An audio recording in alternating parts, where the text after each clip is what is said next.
White manager called the black cashier useless, then she became his boss and fired him. The store was alive with noise from the moment she clocked in. Doors chimed with every customer entering, carts rattled across the floor, and voices overlapped in a constant blur of questions and demands. The fluorescent lights buzzed overhead, washing everything in a cold, steady glow. Behind the counter, the young black cashier adjusted her uniform and straightened the name tag pinned neatly to her shirt. It was her first job, and every detail mattered. She wanted to prove she belonged there, to show that her presence was more than just another body behind a register. She greeted each customer with the same warmth, her voice steady even when the words fell flat against impatient faces. Some barely looked at her, tossing their items onto the conveyor belt without acknowledgement. Others gave her curt nods, their eyes already searching elsewhere, as though she were invisible. Still, she smiled, counted the bills carefully, handed back change with polite precision, and repeated the routine again and again. Her manager had given her little guidance beyond a few rushed instructions on her first day. She had memorized every detail on her own, studying the manual late into the night, practicing how to scan items smoothly, how to handle a line of impatient shoppers, how to keep her voice calm no matter how tense the exchange. It was not glamorous, but it was a beginning, and she carried herself with determination. The other employees barely noticed her at first. Some spoke over her, others brushed past without a word, their laughter reserved for each other. Breakroom chatter rarely included her name, and when conversations circled around plans after shifts, she was not invited. Still, she kept her head down, her focus on the register, telling herself that effort mattered more than recognition. She arrived early, stayed late when asked, and picked up the slack when others grew careless. On weekends, when the store filled with restless crowds, her resolve was tested. Customers snapped over long lines, complained about prices, and sometimes tossed their frustrations onto her shoulders as though she were the one to blame. She absorbed it all quietly, never allowing her voice to break. Beneath her calm, though, she carried a quiet ache, a longing to be seen not as invisible help, but as a person with worth. Her diligence showed in small ways, though few acknowledged it. When a child dropped a toy near her lane, she bent to pick it up and placed it gently back in the child's hands with a smile. When an elderly woman struggled with her bags, she stepped out from behind the counter to help carry them to the door. These gestures went unnoticed by most, but to her they were proof of the kind of worker she chose to be, one who would not allow indifference or cruelty to harden her heart. Every shift was another step in teaching herself patience, endurance, and quiet strength. She was young, yet already she understood that her future would not be handed to her. It would be earned, piece by piece, moment by moment, in the way she chose to carry herself even when no one else cared to notice. And though the staff and customers dismissed her as just another cashier, she knew she was building something far greater than the uniform on her back or the register at her fingertips. She was building the foundation of a resolve that would one day shake the very ground of those who looked down on her now. The day began like any other, with the steady hum of checkout lanes and the flow of customers moving through the aisles, but the weight of what was about to happen pressed into the air before she even sensed it. The manager's voice carried across the store, clipped and sharp, each word meant to slice rather than guide. He called her name from the end of her register. His pale face tightened into a look of disdain. Shoppers turned their heads, curious, as he walked briskly toward her with heavy steps that echoed against the tiled floor. "You're too slow," he barked, loud enough for the line of waiting customers to hear. His words fell like stones. "I need cashiers who know what they're doing, not ones who hold things up." He did not lower his voice, did not offer the privacy of correction. Instead, he made her the spectacle of the hour. His cruelty paraded before strangers and coworkers alike. Heat rose to her cheeks, but her hands remained steady. She scanned the next item with careful precision, refusing to let him see her falter. Behind her, another cashier shifted uncomfortably, eyes darting between them. A customer coughed, trying to break the tension, but the manager pressed on. "Useless," he muttered with a sneer. the word carrying farther than he realized.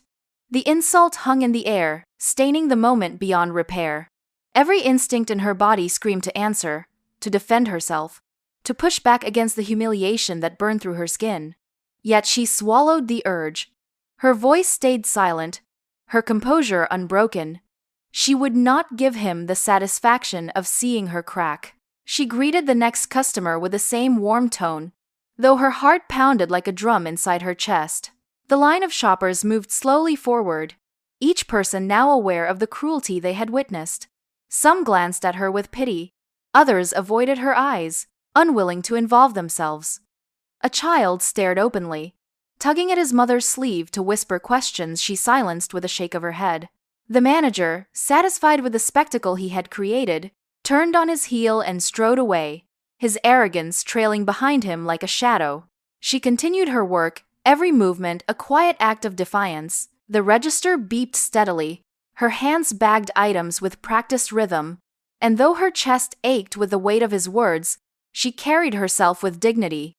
She smiled at customers, not because she felt joy, but because she refused to let his insult define her presence. When her shift finally ended, she walked out into the cool evening air, her body heavy with exhaustion. The insult repeated in her mind, a bitter echo, but beneath the sting, something stronger began to grow. His words had tried to break her, to cast her into a role of weakness, but instead, they settled deep inside her as fuel. She promised herself she would never forget the sting of that humiliation, not because it would define her, but because one day it would drive her to prove that every cruel word had been nothing but a lie. The insult she carried home that night did not fade with time. It repeated in her head with every step she took, a cruel echo that reminded her of how small she had been made to feel. Yet in the stillness of her room, when the noise of the store was far behind her, she made a decision. She would never again let anyone define her worth. That night, the pain transformed into a vow. She began with books borrowed from the library, stacked high on her small desk: business management, accounting basics, leadership strategies, subjects that once felt distant, now became her nightly companions.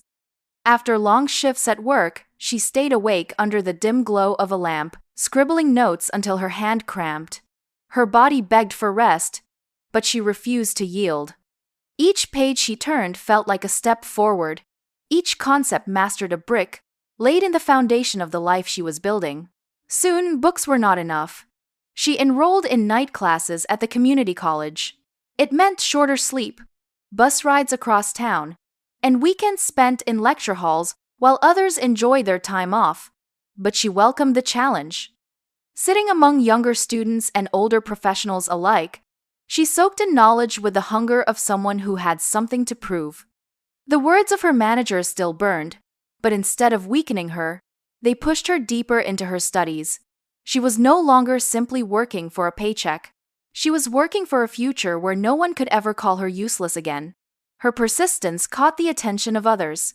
Professors noted her discipline. Employers noticed her drive. When opportunities appeared, she seized them. First came a small promotion at another store, where she took on supervisory tasks. Then, after proving herself again and again, she was entrusted with training new hires. She discovered that she had a talent for guiding others, for recognizing potential where others saw only inexperience. Her leadership was born not out of ego, but out of empathy, shaped by the pain she had once endured. The climb was not easy. There were setbacks, nights when exhaustion left her doubting, mornings when the weight of responsibility felt crushing. Yet she never turned back. Every obstacle reminded her of the insult that had started it all, and every time she overcame one, she told herself quietly that she was rewriting her story. She learned to manage budgets, to lead teams, to balance vision with discipline. Slowly, her name began to carry weight in the places where she worked. People spoke of her as reliable, intelligent, and unshakable. What had begun as humiliation in a crowded store aisle had become the spark of a transformation. She was no longer the cashier ignored by staff and dismissed by customers. She was becoming a leader in her own right, building a reputation that could not be erased. The insult had planted a scar, but that scar had hardened into resolve, and it propelled her forward with a fire that nothing could extinguish. Her climb through the ranks was not a sudden leap, but a steady rise carved out of long nights, early mornings, and sacrifices that most people never saw. She moved from store to store, always stepping into places that others considered too broken to fix. Managers above her would send her where morale was low, where sales were falling, where staff turnover was constant. Instead of shrinking under the weight of those challenges, she stepped into them with determination. In each place, she brought a sense of order, not through fear or intimidation, but through example. She treated her teams with respect, speaking to them not as cogs in a machine but as people with potential. When she walked into a room, employees who had once dragged their feet found themselves standing straighter, ready to listen. She taught them how to take pride in their work, not because it was glamorous, but because every role mattered.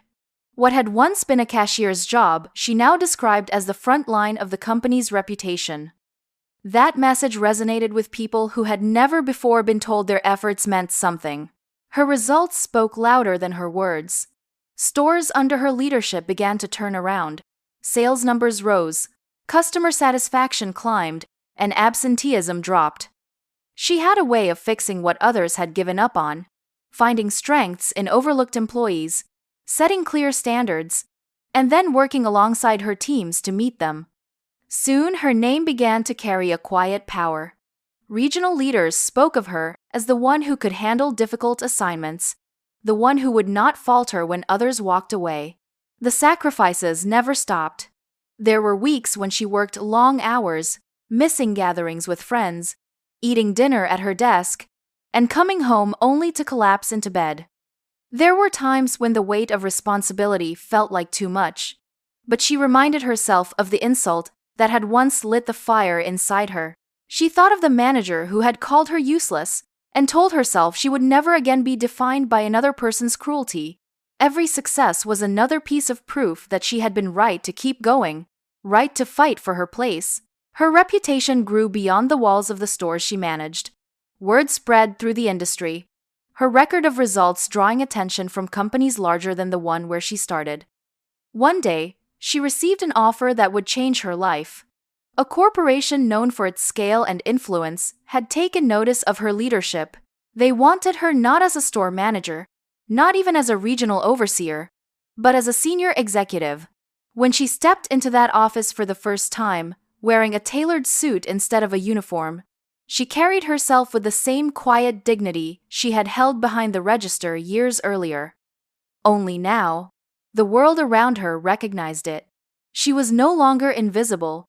She was admired, respected, and entrusted with guiding an entire division of the company. The rise had been long, but it had transformed her from an unseen cashier into a leader whose name carried weight, not only for her success but for the grace with which she had earned it. The day she returned to the chain where it had all begun felt like stepping into a memory, yet everything about her presence had changed. The automatic doors slid open with their familiar chime, but instead of wearing a plain uniform and scuffed shoes, she entered in a tailored suit, polished heels clicking against the floor. Her posture was tall, her expression calm, and the air around her carried authority that no one could mistake. The hum of the store was the same, the buzz of fluorescent lights, the steady rhythm of scanners at the checkout, the low chatter of customers moving through aisles, but the role she played in this place was unrecognizable from the girl she had once been. Employees noticed her immediately. Some whispered in confusion, trying to place her face. Others straightened their postures instinctively, recognizing that whoever she was, she mattered. A few of the older staff members froze, their memories rushing back. They remembered her at the register, standing quietly as she endured more than her share of harsh words and cold indifference. Now, that same woman stood before them with the composure of a leader. The shift in power was so complete it almost seemed unreal. Managers from the regional office trailed behind her, announcing her arrival with words of respect, their tone making clear that she was no guest but the authority now in command. She walked through the aisles with steady steps, observing, nodding, offering quiet greetings. Each corner of the store stirred memories: the register where she had once stood for hours, the break room where her presence was ignored, the very floor where she had been humiliated by cruel words. Yet none of those memories weakened her. Instead, they seemed to fuel her steps, as if every scar of the past had shaped this moment. The staff gathered near the front, murmurs spreading like sparks. Some could not believe it. Others whispered with awe that the young cashier who had once been dismissed had returned as the leader of the entire chain. A few avoided her eyes, uneasy with the thought that they might have been among those who overlooked her worth years ago. She addressed them with measured grace, her voice clear and steady. She spoke of expectations, of raising standards, of treating every employee with respect. She told them that no role was too small, that every cashier, stocker, and associate mattered. In her words, they heard conviction rooted not in theory but in lived experience. She had stood where they stood, and they knew it. That truth gave her authority greater than any title on paper. The air in the store seemed to shift as she finished. The staff clapped hesitantly at first, then louder, until the sound filled the room. In that moment, she was no longer the invisible girl behind a register. She was the woman who had taken every insult and turned it into fuel, who had climbed higher than anyone thought possible, and who had returned to claim the place that once denied her. The whispers of recognition spread beyond those walls, turning into a story that would be told again and again, a story of return, reversal, and triumph. The meeting room was quiet except for the faint hum of the air conditioning. Employees filled the seats around the polished table, papers and pens neatly arranged in front of them. But all eyes drifted toward the corner where the former manager sat. He looked smaller than she remembered, his posture slouched, his hands fidgeting with the edge of his notes. Time had etched deep lines into his face, but what struck her most was not the gray in his hair or the tiredness in his eyes. It was the nervousness, the unease of a man who knew the balance of power had shifted entirely. She entered with steady steps, her suit tailored, her presence commanding. When she stood at the head of the table, silence fell. Conversations ceased, chairs stopped shifting, and the weight of authority settled into the room. She scanned the table, meeting the eyes of each person present, before allowing her gaze to linger on him. Recognition passed between them, sharp and undeniable. He tried to look away, but the moment had already bound them. Her voice was calm when she began, clear and composed, carrying the kind of confidence that did not need to be raised. She spoke of leadership, of responsibility, of the values that would shape the company moving forward. The room listened intently, nodding, scribbling notes. Then, with deliberate precision, she turned her attention directly to him. She repeated the words he had once thrown at her in front of customers and staff, the same words that had scarred her and fueled her journey. She spoke them slowly, each syllable landing heavily in the silence. The color drained from his face. His mouth opened, then closed again, his voice caught in his throat. Finally, he stammered, trying to explain.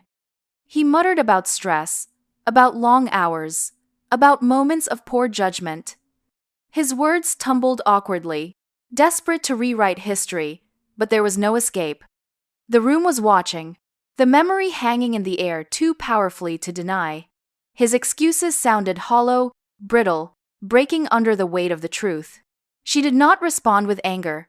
She did not raise her voice or deliver the cruelty he had once given her. Instead, she remained steady, her expression calm, her tone firm. She reminded him that leadership was not about tearing others down, but about building them up.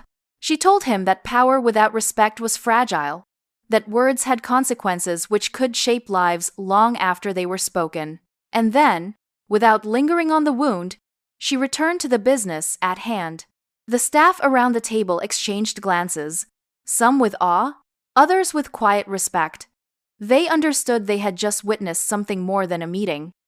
They had seen a reversal so complete it would be remembered long after the paperwork was filed and the schedules were set. He sat silently for the remainder, his eyes fixed downward, his presence diminished. She carried on, outlining goals and strategies. Her authority unchallenged. What had once been humiliation in a store aisle had become triumph in a boardroom.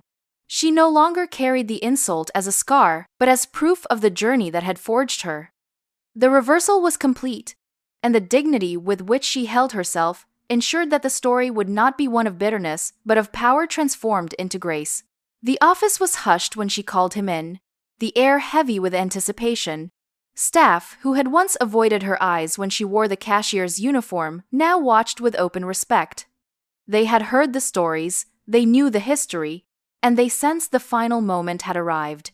He entered with his shoulders already low, his eyes darting nervously toward the ground. Gone was the sharp tongue. The loud voice that once cut through aisles filled with customers. He stood smaller now, waiting for her words. She did not rush. Her tone was steady, her words precise, carrying no trace of cruelty. She reminded him of the responsibilities of leadership, responsibilities he had failed to honor. She explained that a workplace built on disrespect could not survive, that words had power, and his had poisoned the very role he was meant to uphold. Then, with quiet authority, she told him his services were no longer required. There was no drama in her voice, no need for spectacle. The power of the moment came from its simplicity. For a long beat, he stood motionless. The room around them seemed to hold its breath. At last, his shoulders sagged further, his lips pressing together as though he wanted to argue but knew the fight was already lost. He gathered his papers with trembling hands and turned to leave. As he walked past the staff, whispers rose and eyes followed him. He kept his head low, the weight of humiliation now his burden to carry, just as he had once forced it on her. When the doors closed behind him, the silence broke into a wave of murmurs. The employees looked toward her, some in awe, others in quiet gratitude. They had witnessed not just a firing, but a reversal so complete it would become legend in their halls. The woman once dismissed as useless had risen to a place of undeniable authority, and she had handled her victory with dignity. She had chosen not to mirror cruelty but to embody strength. Word spread quickly beyond that room. Stories traveled through the company, whispered in break rooms, repeated at meetings, passed along as a lesson. They spoke of how she had endured insults and humiliation, only to return years later with the authority to decide the fate of the very man who once demeaned her. People did not speak of her as lucky. They spoke of her as unshakable, a woman who had turned scars into strength and setbacks into power. Her name became more than a title. It became a symbol of resilience, a reminder that no insult could define a person's worth, and that true power lies in how one chooses to rise after being torn down. She was admired not only for the success she had earned, but for the grace with which she carried it. What had begun as a moment of humiliation in a crowded store had ended as a story of triumph retold again and again. Proof that dignity and perseverance can outshine arrogance and cruelty, leaving behind a legacy stronger than any insult.